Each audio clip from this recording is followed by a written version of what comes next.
Right, how's that lighting, folks? Are you with me? Let me know in the comments down below if you can hear and see me okay. I appreciate all the patience with these live streams at the moment. I know the camera quality is awful, the lighting in here, absolutely awful. I'm absolutely aware, you don't need to tell me that I look like Casper the Ghost right now with this lighting. If I put my little lamp on me anymore, look how white I get. I know I've got that pasty white British skin in the wintertime here, but this is absurd. So let's turn that right down, turn it away from me. But look, thanks for joining me today, folks. Another day, another live stream. Not that I do these every day, so that's a pointless comment. But there's one thing I want to talk to you about today, and we won't waste any hesitation here. And it's really riled me up. It's really cheesing me off, pardon the obvious pun there. It is the lie that you've been told about vegan diets, and it's this, folks, without further ado, that it's some kind of inevitability that you're going to be nutritionally deficient when you go vegan.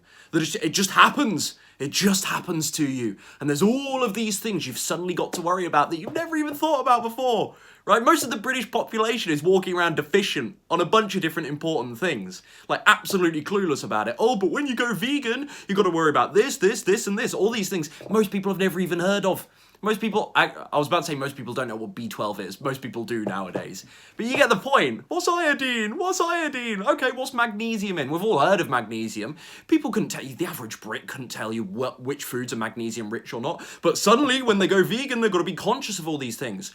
Articles, newspaper, media, other YouTubers, top things to worry about when you go vegan. Do this when you go vegan. Oh, but you're going to be deficient in this perhaps when you go vegan, or there's a risk of this. It's just absolutely mental.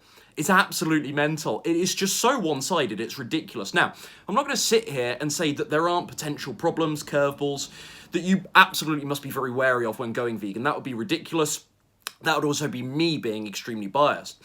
Yet at the same time, let's not pretend that deficiencies are exclusive, or potential deficiencies, I should say, are exclusive to veganism. Let's not pretend that everyone who isn't vegan is absolutely perfect in terms of their nutrition overall and vitamin, mineral, certain nutrient intake, right? Let's not pretend that their weight is in perfect order. Oh my goodness. I mean, this is just laughable, isn't it? It's absolutely crazy, and it's so one-sided. And I wrote a little community post tab on my community, a post on my community tab, spit it out right, the other day, just saying, look, imagine if I walked up to the average person who isn't particularly health conscious, isn't particularly nutrition conscious, and I just said, oh, where'd you get your fibre? Or what do you do about magnesium? What do you do about selenium?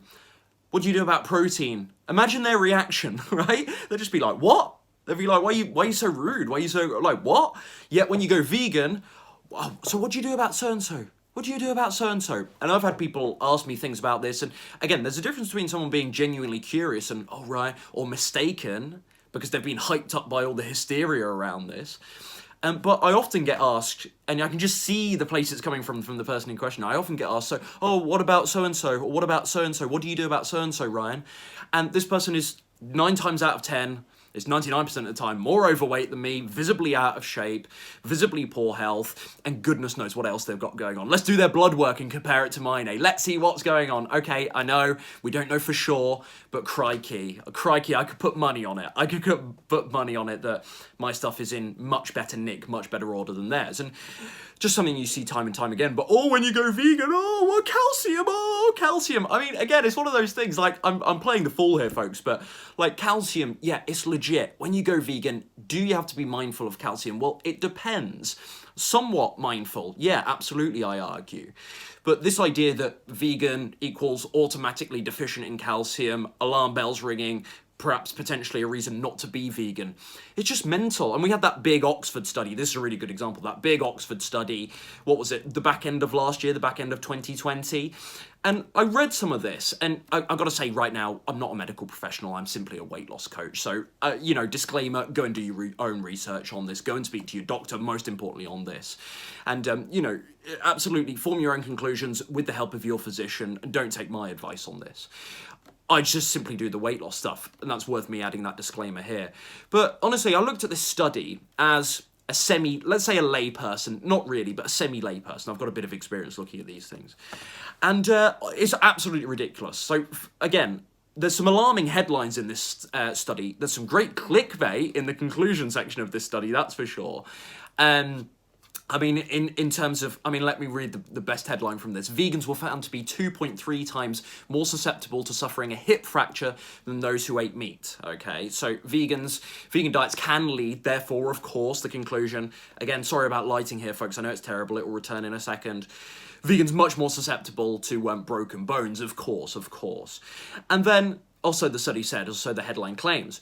And then you look at this study, and for example, the average intake for calcium in the study for the vegan group of participants is 591 milligrams, which is short. It's almost 100. It's over 100 milligrams short of the RDA for calcium anyway. Okay, recommend daily allowances guidelines for calcium anyway. It's 100 milligrams short of it. The average in the meat-eating participant group, 1,000 milligrams a day, well above the RDA. Okay, 300 milligrams above the RDA. Okay, and the vegans were below. And so you could say here, okay, well maybe this is an argument, and I'd need to then look at how they screen participants and whatnot, how they selected participants for the study on this. But you could then say, okay, Ryan, well, there are lots of vegans, therefore, that aren't getting enough calcium.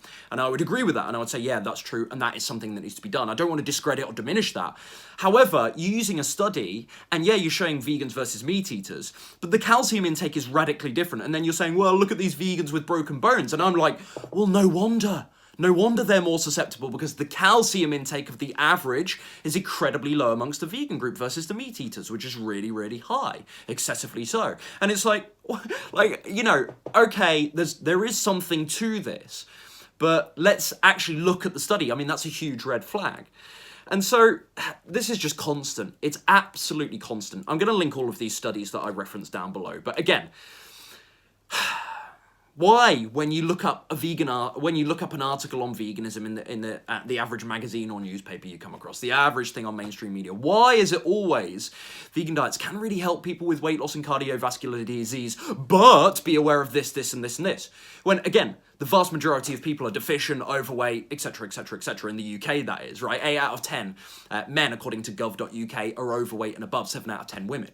I mean, this is astonishing stuff. Let's think about what these people are deficient in. Let's look at these people's cholesterol, right? And then let's compare them to plant eaters, right? Let's have this right. Let's have a bit of balance to this. Again, there is merit. There are things that, depending on what your particular diet is, you might miss out on, or you might be more likely to miss out on. You might have to think about a little more. You might have to plan a little more. However, there are advantages of, certain approaches to nutrition. Even under a plant-based diet, there are certain, what should we call them, sub-diets under that plant-based umbrella that will allow you to get more magnesium, more potassium, more vitamin A, and less this, this, and this, all right, less iron, less iodine, whatever it might be, B12, vitamin D, etc., etc., etc., right? So this exists. I'm not diminishing this. I'm not playing this down. I have addressed this. I have talked about this before. I have talked about supplementation before. I have talked about having good dietary planning before.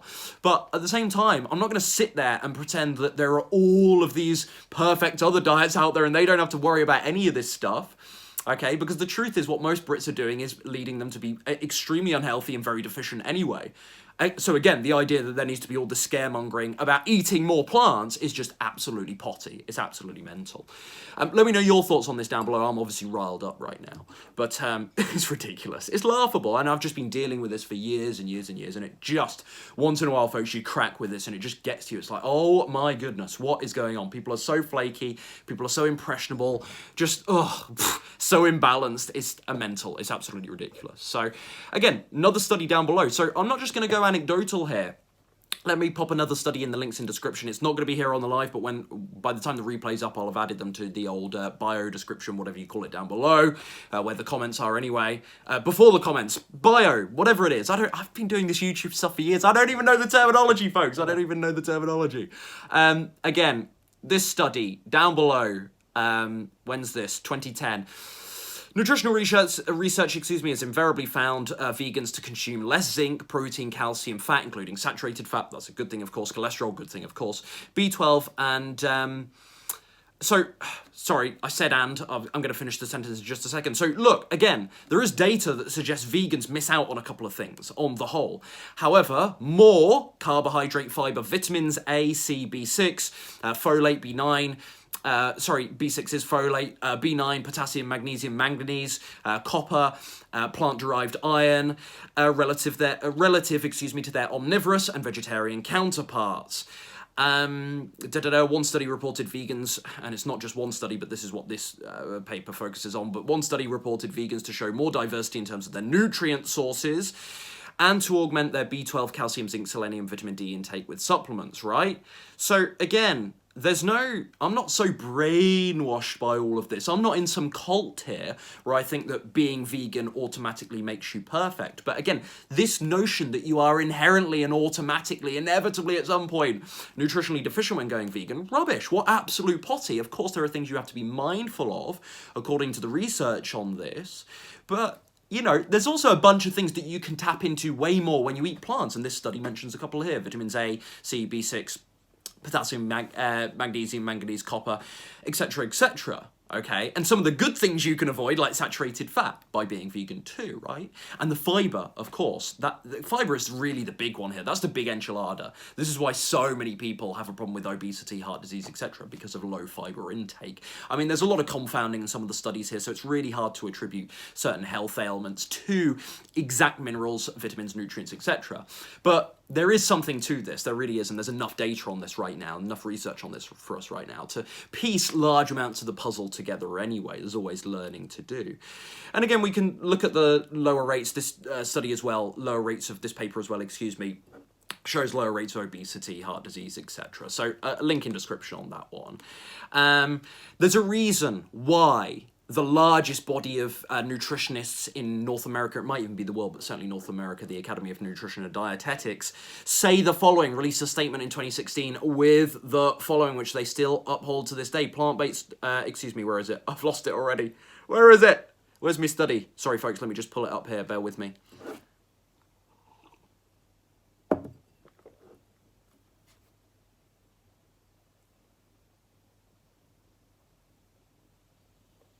Yeah, here we go.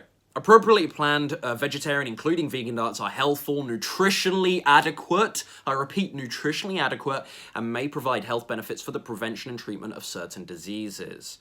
Okay, these diets are appropriate for all stages of the life cycle, including pregnancy, lactation, infancy, childhood, adolescence, older adulthood, and for athletes. Vegetarian and vegan diets are at reduced risk of certain health conditions, including heart disease, type 2 diabetes, hypertension, certain types of cancer, and obesity. Low intake of saturated fat and high intakes of vegetables, fruits, whole grains, legumes, soy products, nuts, and seeds.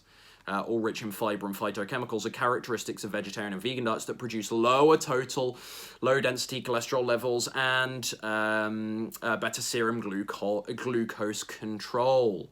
These factors contribute to reduction of chronic disease. The largest body of nutritionists in North America. Okay, would they be saying that if they thought there was reason to inherently fear vegan diets because of deficiencies? No, of course they would not. The British Dietetics Association as well. And there's a bunch, I could go on all day. The British Dietetics Association, let's have a look at what they say. Again, has affirmed that a well-planned vegan diet can support healthy living in people of all ages. This is just, again and again and again, there are so many health institutions now waking up to this. The research is so evident. And there are people behind the times, and there are influencers, and there are even medical professionals, not just influencers, who are behind the times on this, and they just regurgitate some really anti-scientific nonsense. They really, really do.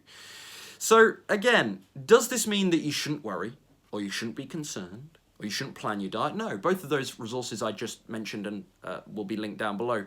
They both say very clearly, look, you gotta plan this.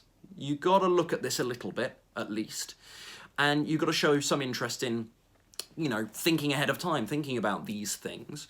But again, the idea that if you don't think about these things, or the idea that a vegan diet cannot ever achieve decent, you know, ranges of all nutrients, it's absolute potty, isn't it? It's absolute potty. So again, the biggest lie you've been told about vegan diets, for those of you just joining, that it's some kind of an inevitability that you'll be nutritionally deficient. I think a nice summary for this and where we'll close on here, folks, because that's enough of my ranting here. Whether the vegan diet is healthy or not, it's down to the individual. It's down to you, and that's what I talk about here, of course, from a weight loss perspective. I can't help you with the diabetes stuff. I can't help you with, you know, reversing osteoporosis, for instance, you need to go to an expert for that. I can refer an expert, but you need to go in that direction. I simply do the weight loss stuff here. But it really is in your hands. If you sit here and you plan out what your vegan diet is going to look like and you have some idea of your meals, don't get neurotic. You don't have to track everything and use Chronometer or MyFitnessPal every day. Although there might be some uses of you doing that from time to time. It can be very illuminating, show you maybe where you're going wrong, where you're going right, monitor your progress. It's really, really helpful. But just having some idea, thinking ahead of time, being preemptive with these things versus reactive, it really is on the individual. It really is on the individual. But let's not for a second pretend here that every other diet doesn't have problems. Let's not pretend here that every other diet has the same amount of problems or potential problems as veganism in terms of deficiencies, because we know it's not true. We know there's so many wonderful vitamins, minerals, a great nutrient diversity that you can tap into with a good vegan diet. More so than any other diet out there. More so. And we have the science on this. It's very, very clear. And so, yeah, can you make mistakes? Yeah, absolutely. Is B12 worth being concerned about? Yeah, absolutely. Is iron more biodiverse in animal products than plant foods? Yeah, it is. Like, again, I'm not in the cult. I'm not so brainwashed here or conspiratorial about this that I think that, you know, veganism is perfect and that I can't admit that there are some minerals and vitamins that aren't more readily available in animal products. But again, there's a difference, you know, these things aren't mutually exclusive. There's a difference between me saying and believing that and seeing evidence of that, but also saying, look, overall, a vegan diet is absolutely amazing and it's one of the best things you can do for your health and well-being overall. Done. The power's with you, the power's with the individual. Know that.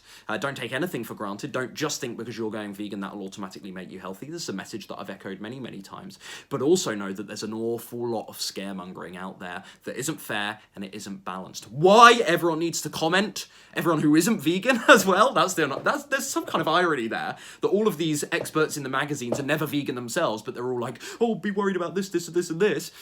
If you're interested in going vegan, it's, I don't know. That's not to say you need to do something to have knowledge on a subject, but there is a bit of that involved, isn't there? There is a bit of that involved. You're in the know when you really, really do something and you also have the knowledge. That's when you're truly in the know. But yeah, there's a lot of scaremongering out there, folks. Be aware of it. That's all for now. Links in description box down below. Take care.